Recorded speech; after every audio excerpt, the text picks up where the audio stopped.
This is an interview with J. Krishnamurti by Tara McCarthy at Brockwood Park, 1970.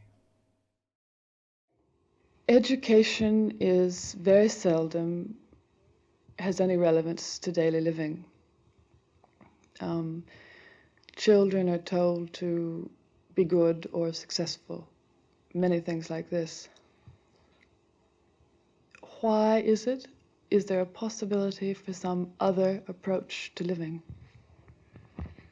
I should think so.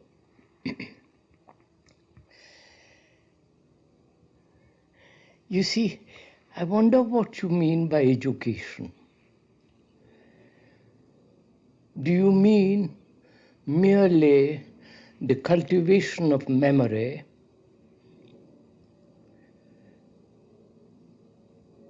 getting a degree, and fitting into a society that demands engineers, scientists, doctors, and so on? It is so lopsided, so fragmentary, and I think that's one of the principal reasons why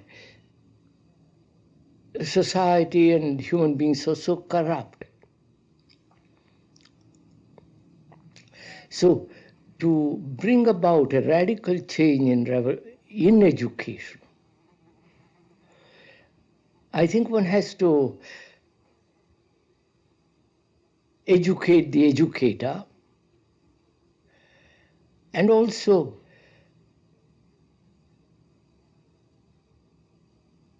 bring about a total understanding of the whole human being, not just one segment or one fragment of the human being, but the various other fragments which are so contradictory,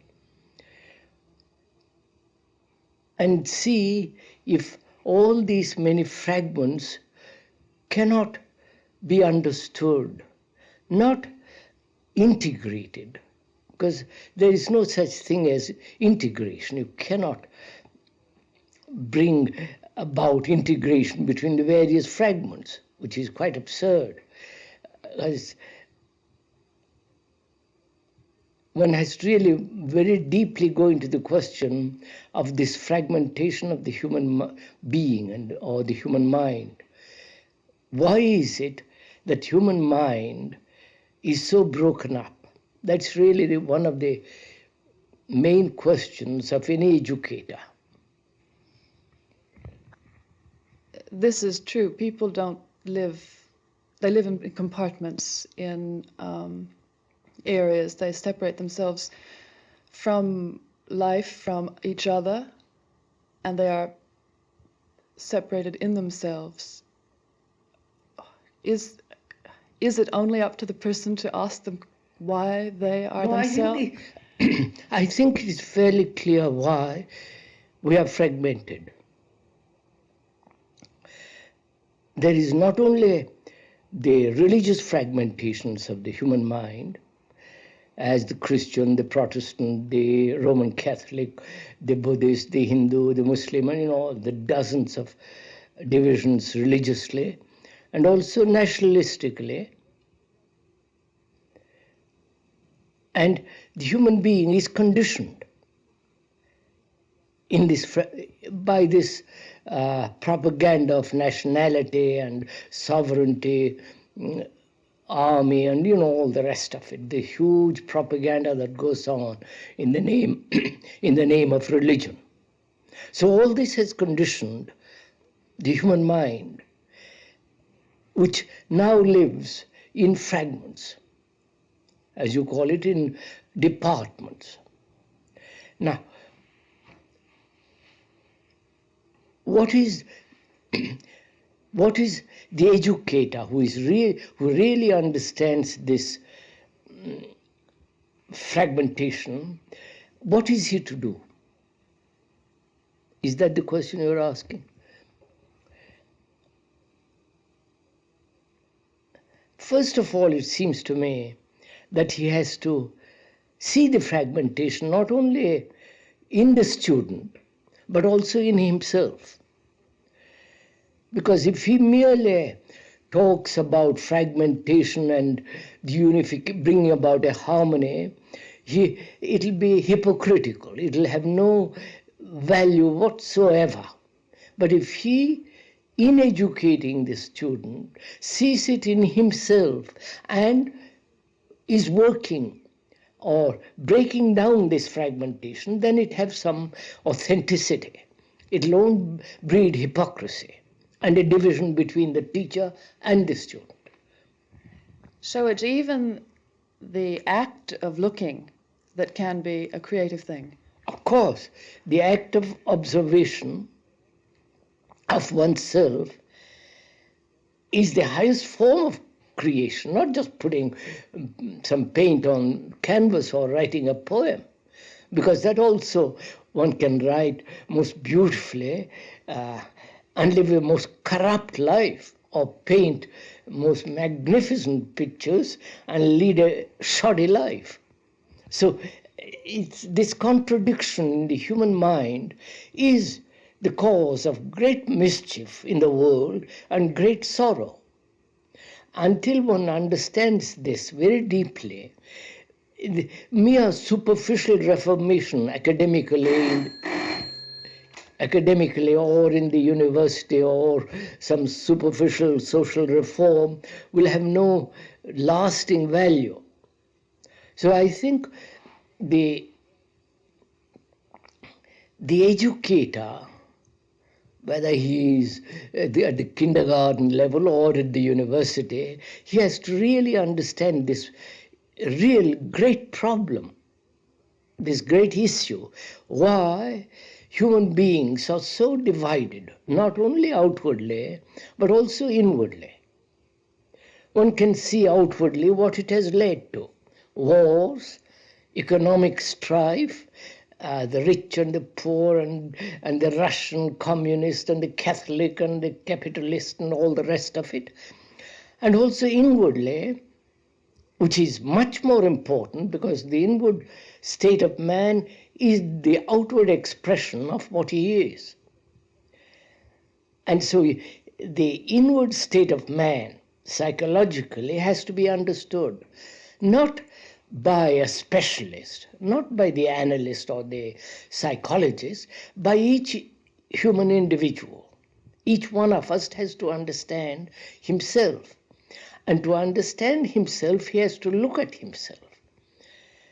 And therefore, observation, seeing oneself, becomes extraordinarily important if one is serious and one wants to bring about a change in the world. Now, the question of being serious, of understanding that there is an individual responsibility in all this. Not many people perhaps want to face this. Of course not. Most people would rather work at accumulating knowledge and showing themselves off and getting a good job and all that, which leads to corruption. But this requires a real serious mind, an intent that in itself is its own discipline, to see that the human being looks at himself, doesn't escape through some fanciful mythology or some emotional religious outbursts or patriotic ranting. It's far subtler too than the nationalism. Of course, this is far too subtle, and therefore most of us are disinclined to go into it. So the question is really the individual, and that very word individual means indivisible. And human being is an individual only when there is no fragmentation in himself, which means he is undivided in himself. He is not divided in himself. It's only then he can be called an individual. But most so-called individuals are broken up human beings. They're contradictory in themselves, torn by different desires, different ambitions, different pursuits, different appetites. And so these divisions in himself, which are contradictory, bring about conflict in himself. And he wants to escape from that conflict, and escapes through religions, through football, through various entertainments, whether it's political or religious or any kind of entertainment. So the question is, really, as this division exists in the so-called individual, between himself and the community, between himself and society, between himself and the family, between himself and his wife, between himself and the world, and so on, this division has been his conditioning for thousands of years. And one asks whether this condition can be broken down, so that human beings live harmoniously. And that is only possible when he really looks at his fragmentation and not condemn fragmentation or say this is, rationalize it or justify it or give 1,000 explanations for this fragmentation, but look at it. And to look at it, one has to observe, and this is where the difficulty comes in for most people, to observe without the observer. That is, the observer is one of the fragments, of the many fragments which compose the so-called individual. That one fragment assumes the authority or this censorship as the observer. And then that fragment, the observer, looks at the various other fragments, which is himself, and condemns it or approves of it, likes and dislikes. And so there is always this division between the observer, which is one of the fragments of the many fragments which make up the individual. That one fragment assumes the authority as the analyzer. That fragment, which is the observer, assumes the authority as the censor, as the analyzer, as the man who decides, as the entity which decides what is right and what is wrong, and tries to enforce, control the other fragments. So there is always a division between the observer and the observed, which are the various other fragments. And hence there is always conflict between the observer and the thing observed. And this conflict not only brings a great deal of conflict and contradiction and sorrow, but brings about outwardly wars.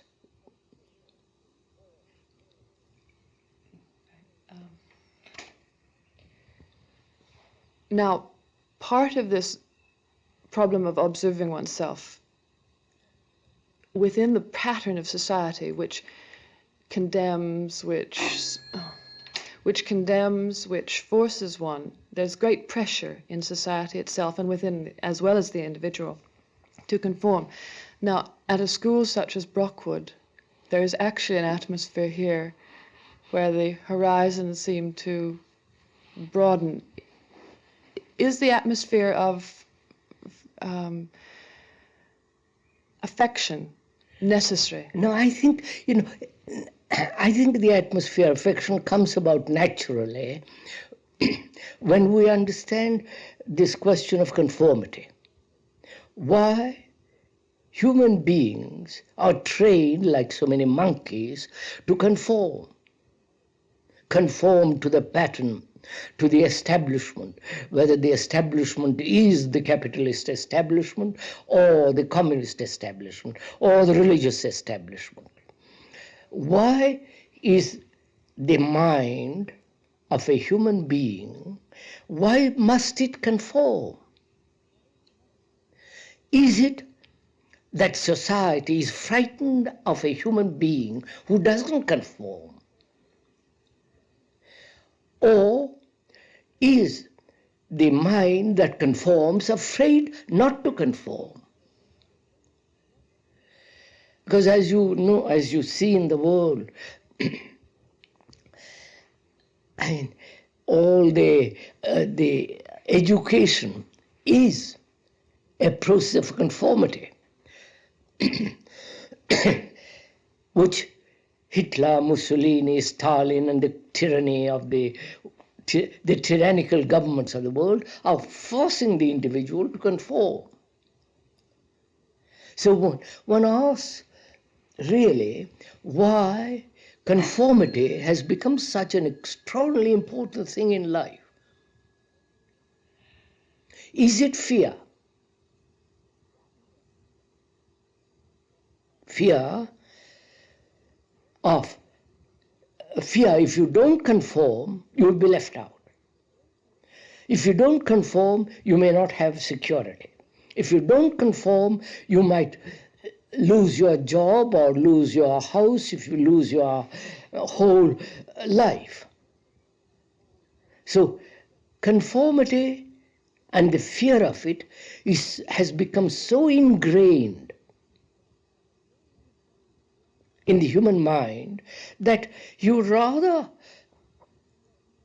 accept this imitation rather than to find out how to live without conformity, without imitation. If, I mean, I'm using the word if because I think it is possible, not only possible, one must live in freedom, otherwise one is a slave. When one gives attention to the meaning and the significance and the structure of conformity, one will lead a different life and yet earn a livelihood in this corrupt society. He may himself be not corrupt. Good. So that he is living with so he is no longer afraid of the social pressure. No, you see, the social pressure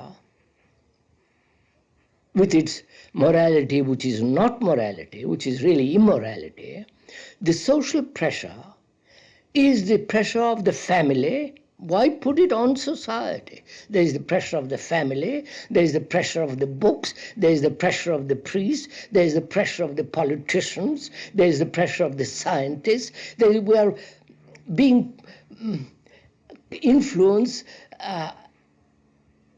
put under a great pressure by everything around us. Propaganda, newspaper, television, radio, everything is a means to make the mind conform consciously or unconsciously to a certain pattern which we think is right. So to live in this society without rebelling against it, without using any form of violence, is possible. Obviously, because violence or revolt against the pattern is another form of conformity.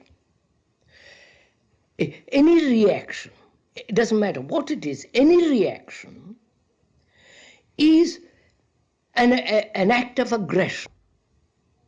Any reaction. Any reaction is an act of aggression. That is, there is this structure of society. If I revolt against it, I am for something, which is the opposite of what is.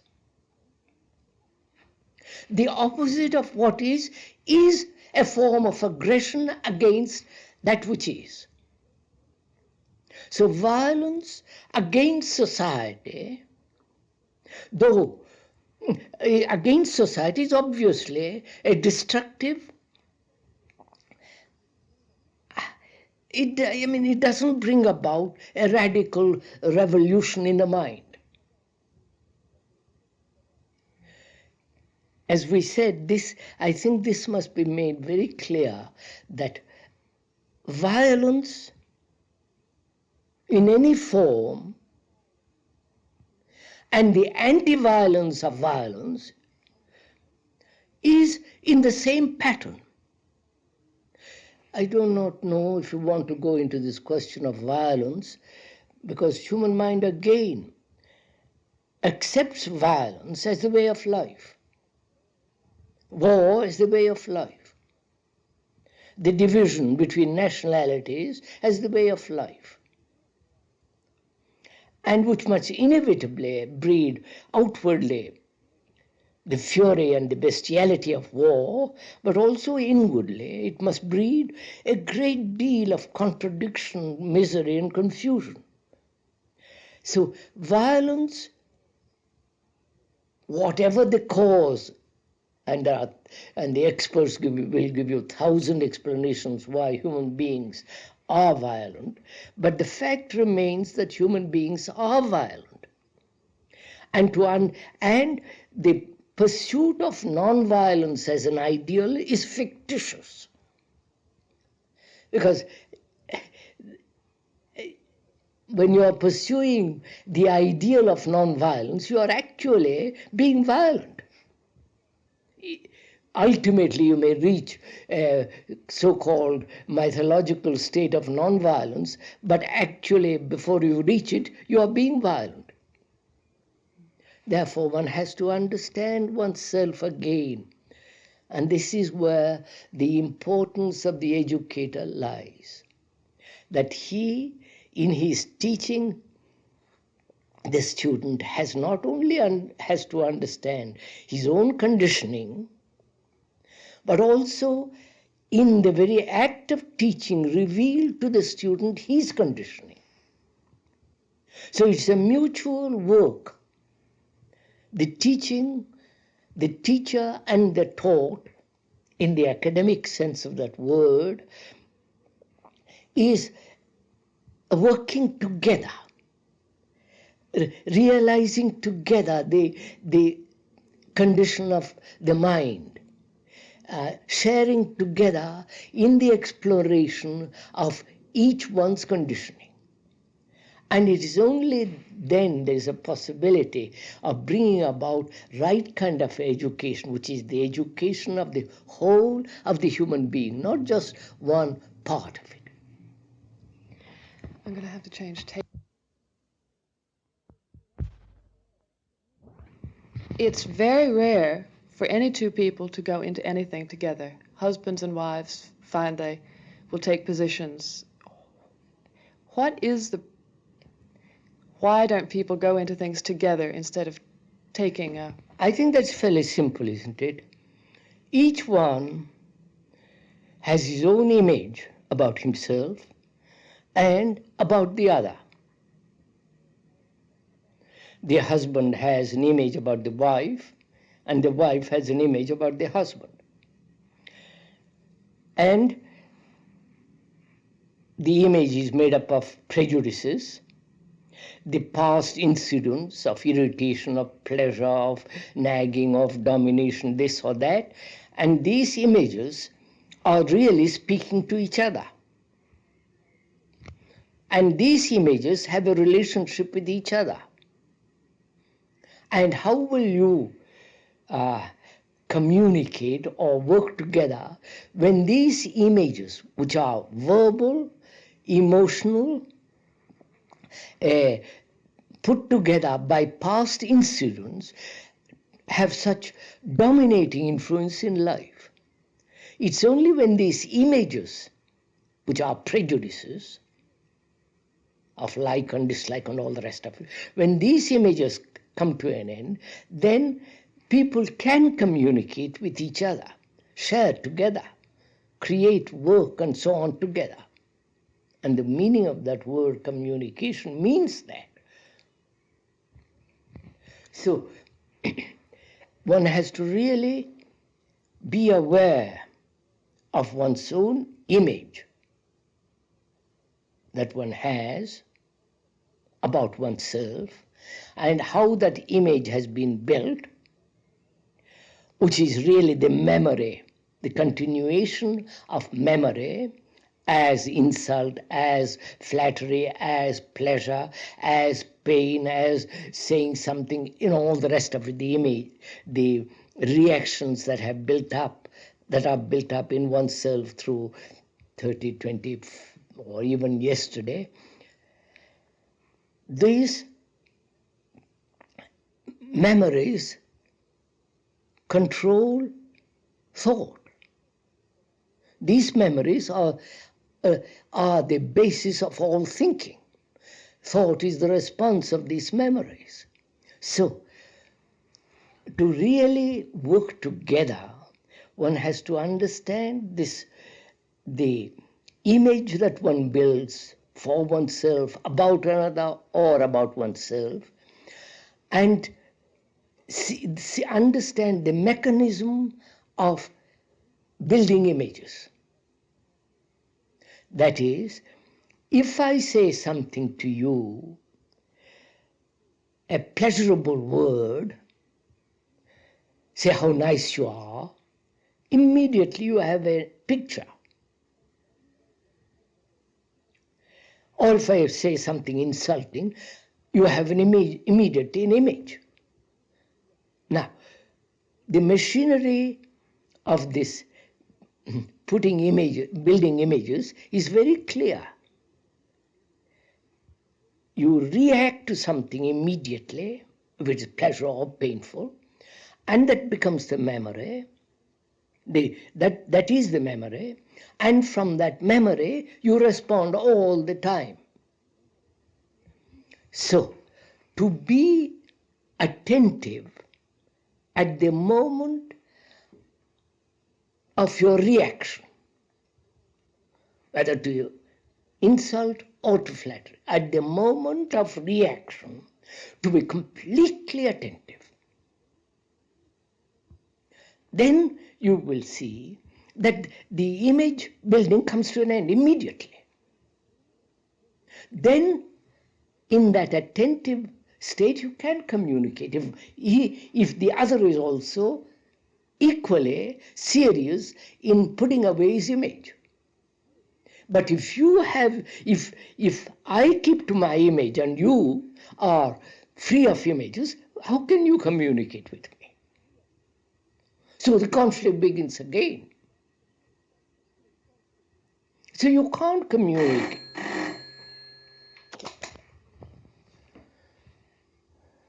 So the difficulty lies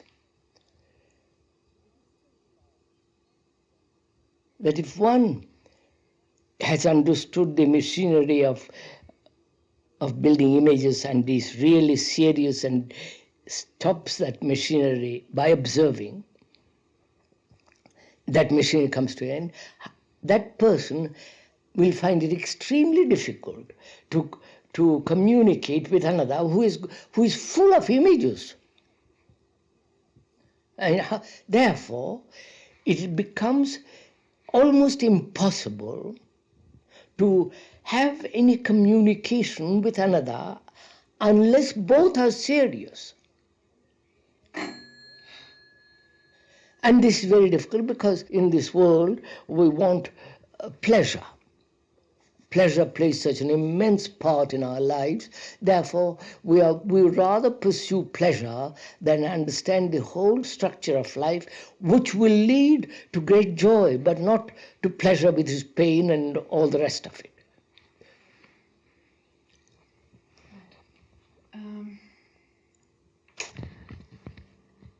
So then it is tremendously necessary to begin a school or a place where people can come together to try to understand. Obviously a place like Brockwood or any other place,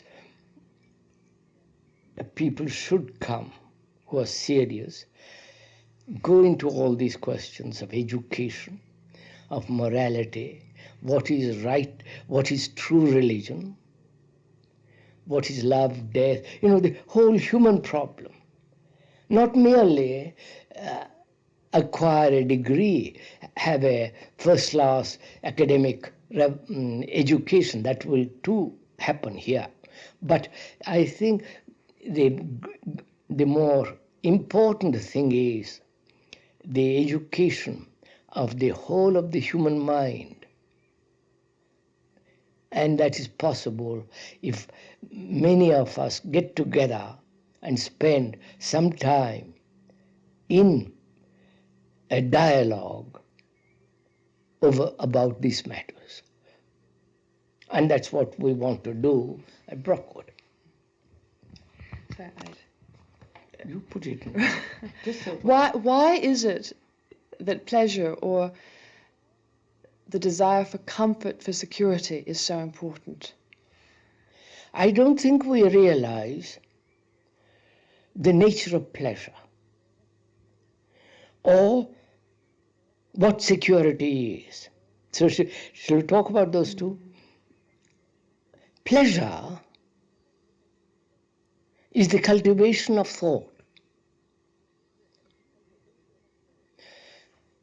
You had an experience yesterday at looking at the sunset or something or other, which gave you great delight, great pleasure.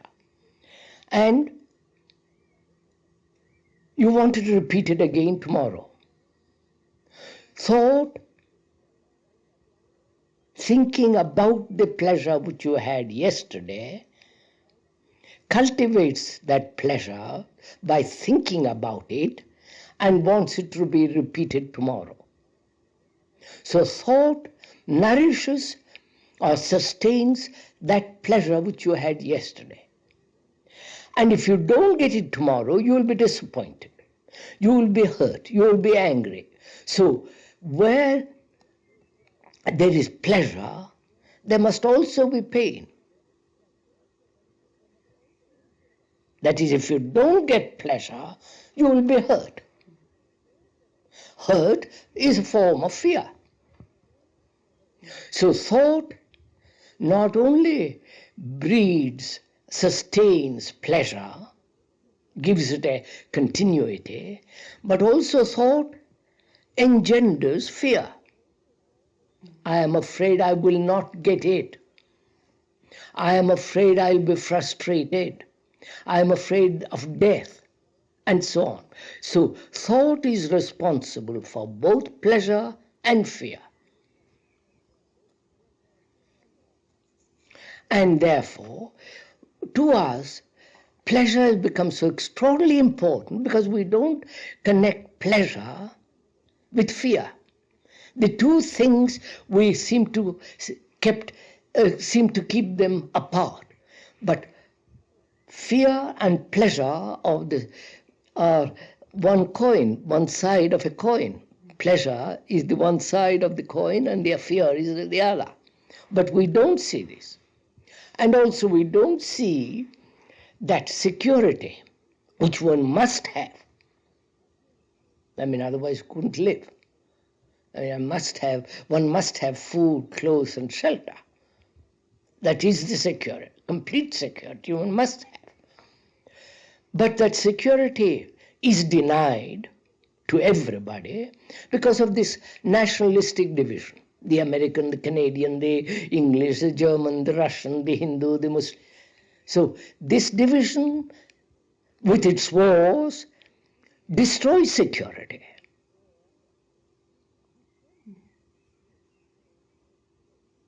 Right? Mm-hmm. So governments offer security and yet offer war, bring about wars.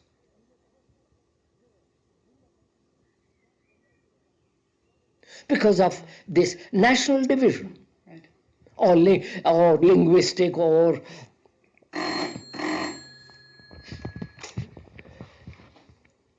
so security is only possible, complete security which one must have, Not only the rich and the highly powerful, but every human being. It's the right of every human being to have security. But this is denied completely when we have religious, political, sovereign, national divisions, with their armies, with their priests, with their, all the rest of these absurd divisions that go on in the world. They are responsible for wars, both inward war, conflict, the battle one has, and also the battle outwardly. So when the human mind, which can function happily, easily, creatively, it must have security. But that security is denied when there are divisions. Even the division of prejudice. Yeah. No matter how subtle, how silly. No matter how subtle or how crude. So again we come back to the same question, which is that human beings accept things as they are. They see that things cannot be changed. They say it's impossible to change oneself. And when you say it's impossible to change, you have no energy. It deprives you of energy. If you say, I can't get out of this room, well, you're stuck. But when you see the possibility of getting out of the room, you have energy. So you have energy only when you see the possibility of changing the human mind completely.